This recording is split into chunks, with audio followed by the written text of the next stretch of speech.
Goedenavond, dames en heren. Dit is alweer de derde aflevering van Venray Kiest 2014. Op 19 maart gaan we met z'n allen naar de stembus. Dan kiezen we ook in Venray, net als in alle andere gemeenten, een nieuwe gemeenteraad. En in de aanloop naar 19 maart zijn alle lijsttrekkers hier te gast bij Pelemaas TV. Vandaag zijn dat een oud leraar Duits en een toekomstig leraar aardrijkskunde. Henk Bisschops is van de PvdA, hij is die oud leraar Duits. Daan Jansen is van D66 en u bent toekomstig leraar aardrijkskunde. En u bent ook een van de jongste lijsttrekkers van Nederland deze verkiezingen. Eén van de jongste of de jongste? In Losser is er een die is nog jonger. Die is toevallig ook van D66. Oké. Maar u bent in ieder geval een van de jongste. Hoe is het om deze functie te hebben? U heeft hem nog niet lang, maar wat is er leuk aan? Laat ik dat eerst eens vragen. Ja, wat is er leuk aan? Ik had natuurlijk vorig jaar, een jaar geleden denk ik had nooit verwacht dat ik nu lijsttrekker zou worden. Want toen waren we al bezig met de oprichting van D66 in Venray. En ik had dus nooit verwacht dat ik lijsttrekker zou worden. Maar we dachten, nieuwe partij, jonge vent, fris in de politiek. En dus ik heb ja gezegd. Ik denk dat het in oktober was of zo, dus ik ben al een aantal maanden lijsttrekker inderdaad. En wat is het leukste tot nu toe? Ja, het leukste vind ik de campagne. We hebben een campagnehuis in de schoolstraat. Het was leuk omdat in ieder geval... Leuk idee. Ja, leuk idee. Ja, dat idee, daar liepen we al langer mee. Ja. En dat tot uitvoering brengen, zo'n idee tot uitvoering brengen en dan ook zo'n campagnehuis dan, de pop-up store noemen we het dan. Om dat in te richten, ja, dat is... Dat soort dingen zijn leuk. Ideeën tot uitvoering brengen, dat is eigenlijk het leukste wat ik tot nu toe heb gemerkt. Ja, en wat is het lastigste tot nu toe?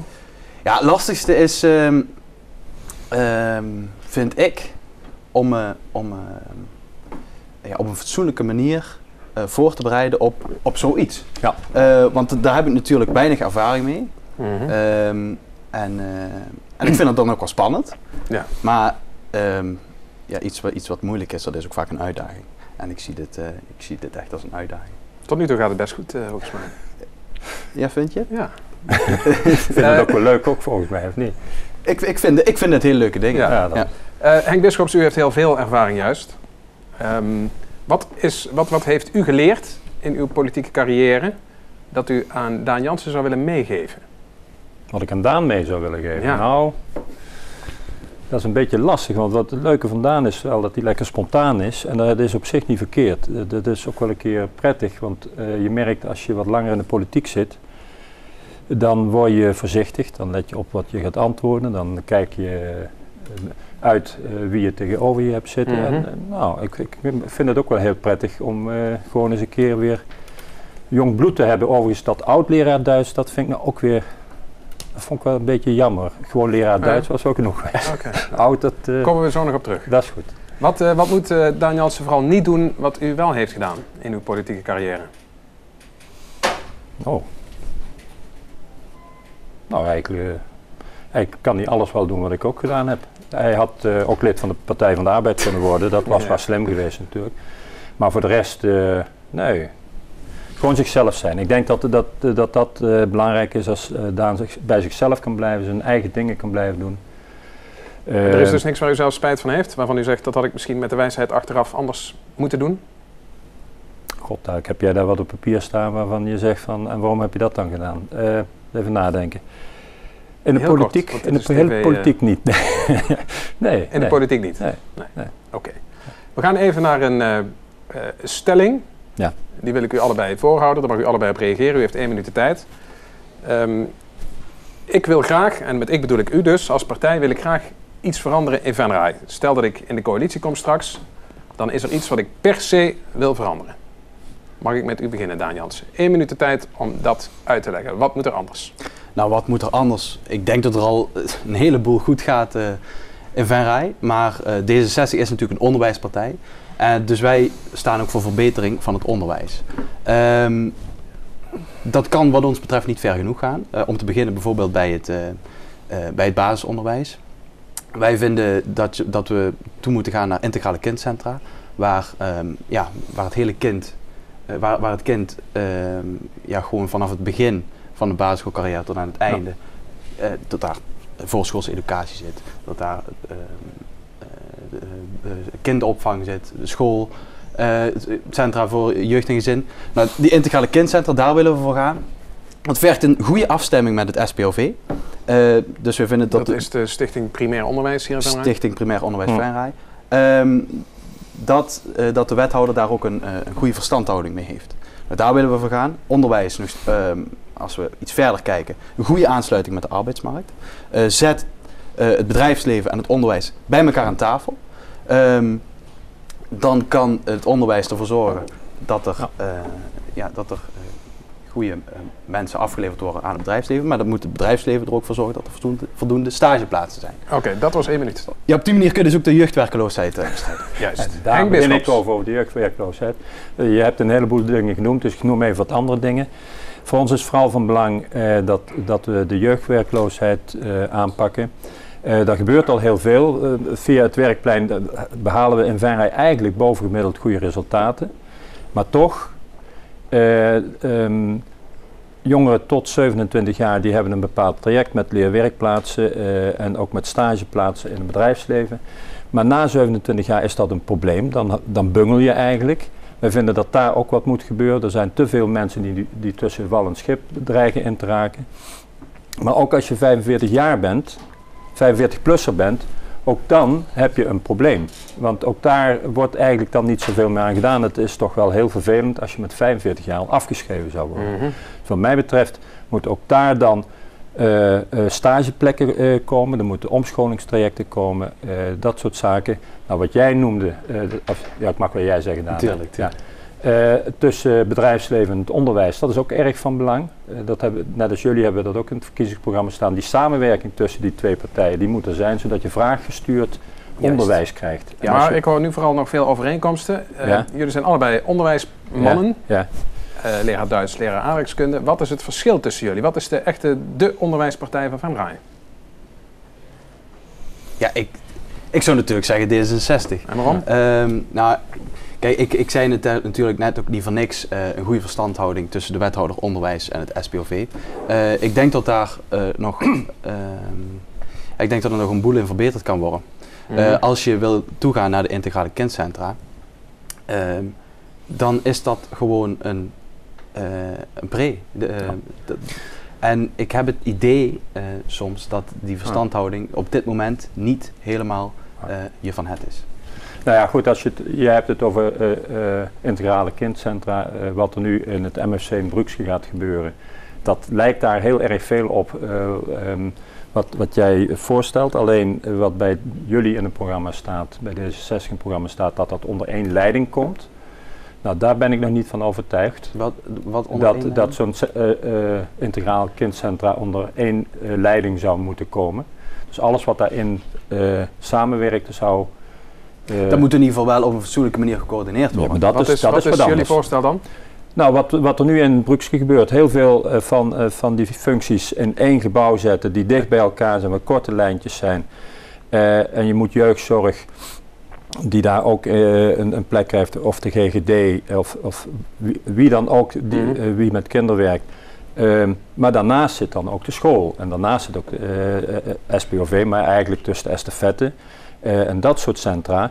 Ik denk dat die wel toekomst hebben. Het moet alleen niet een te groot blok worden met allemaal verschillende afdelingen, want daardoor wordt het weer onbestuurbaar, denk ik. Ik wil even naar een ander thema als het over onderwijs gaat, dat al jaren hoog op de agenda staat hier in Venray en dat ook tot veel emoties leidt. De kleine scholen.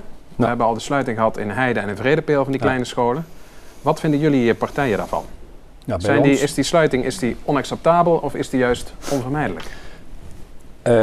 Hij is onvermijdelijk. En ik snap de emotie die daar omheen zit. Maar voor ons is echt de kwaliteit van het onderwijs het belangrijkste. Het belang van het kind is het belangrijkste. En dat gaat voor dat je kost wat kost een kleine school openhoudt. Daar wat kan, prima. Maar de kwaliteit moet geborgd worden. En het kind staat voorop. Dat blijft bij ons. D66, onacceptabel of onvermijdelijk, die sluiting? Kijk, het gaat om het belang van het kind. Het kind staat centraal. Ik ben vrijwilliger bij de PLH's, bij de tienermuk heet dat dan. En dan ga ik soms de scholen rond. Dat is dan in de carnavalstijd. En kwam ik ook een keer bij de Vredepeel, een aantal jaar geleden, toen die nog open was, kwam ik daar binnen. En ik kwam een klas binnen en ik vroeg eerst waar is groep 8? Ja, die zitten allemaal bij elkaar. Ik zei groep 8 allemaal bij elkaar, ik begreep het niet zo goed. Ik kwam die klas binnen, van 4 tot 12 zaten ze allemaal bij elkaar. 4 tot 12 bij wijze van jarigen. spreken één iemand van groep 1, één iemand van groep 2. Het is niet in het belang van het kind om in zo'n klas te zitten. Zo'n kind moet met leeftijdsgenoten Precies. Want jullie zijn het hier ook over eens volgens mij. Ja, waar zitten de verschillen? Als ik onderwijs heel belangrijk vind, waarom zou ik dan op D66 moeten stemmen en niet op PvdA? Nou, ik denk dat ik denk dat ik dat net al verteld heb. Ik denk dat je... ik heb soms het idee dat het onderwijs hier een beetje een ondergeschoven kindje is. En dat gaan jullie veranderen? Ja. PvdA? Nou ja, daar ben ik het dan helemaal niet mee eens. Ik denk dat met name, en dat is dan onze wethouder, die ga ik hier niet verdedigen. Maar die heeft daar een ontzettend veel werk en goed werk in verricht. Waar die eigenlijk vorige week tijdens de commissievergadering nog van alle partijen bijna lof voor kreeg. Hoe die dat aangepakt heeft in de laatste jaren. Maar goed, er zijn natuurlijk bij dit soort trajecten, er gebeurt het ook wel eens dat het botst. En dat is logisch, dat is ook, want er zijn tegenstrijdige belangen.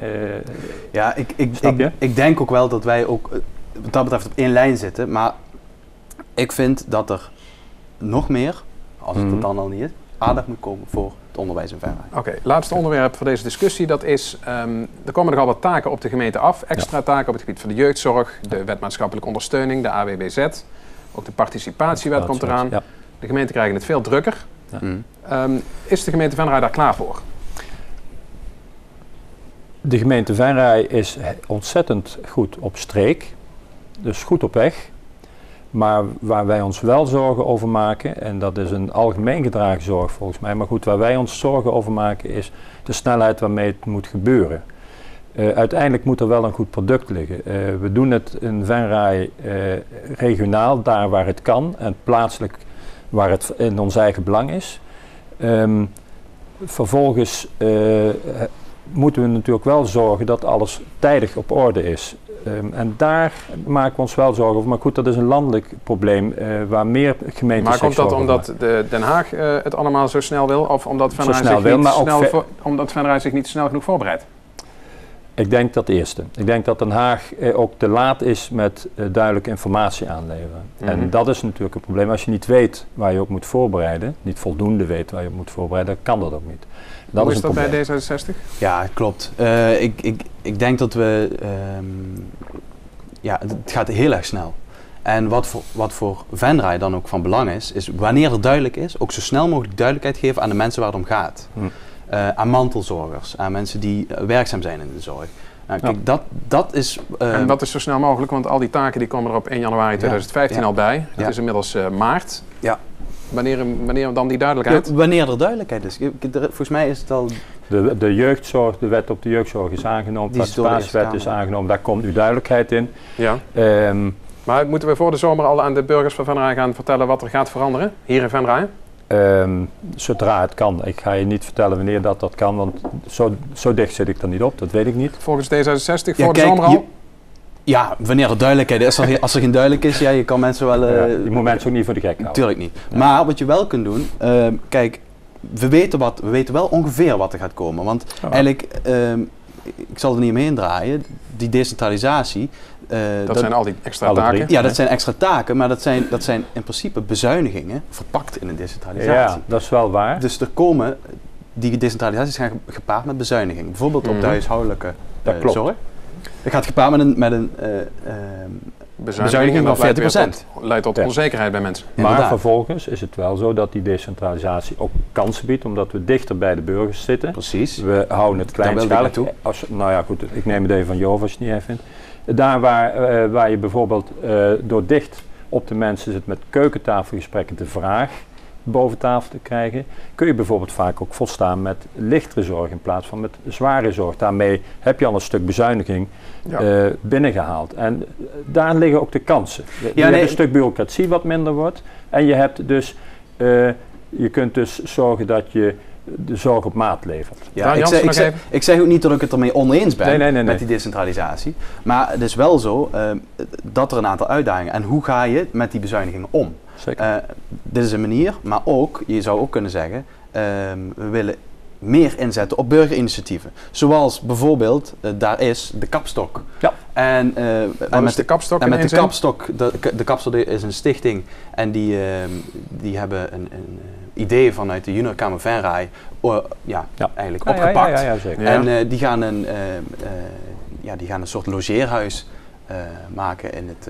En voor wie is dat bedoeld? Een bejaardencentrum. Ja, dat is dus bedoeld eigenlijk voor mantelzorgers. Zodat mantelzorgers 2 weken eventjes rust dat is een goed en voorbeeld. dat kunnen dus de mensen waarvoor zij zorgen, die kunnen daar dus... Die kunnen daar naartoe, die gaan daar logeren. Oké, we gaan naar de laatste vraag.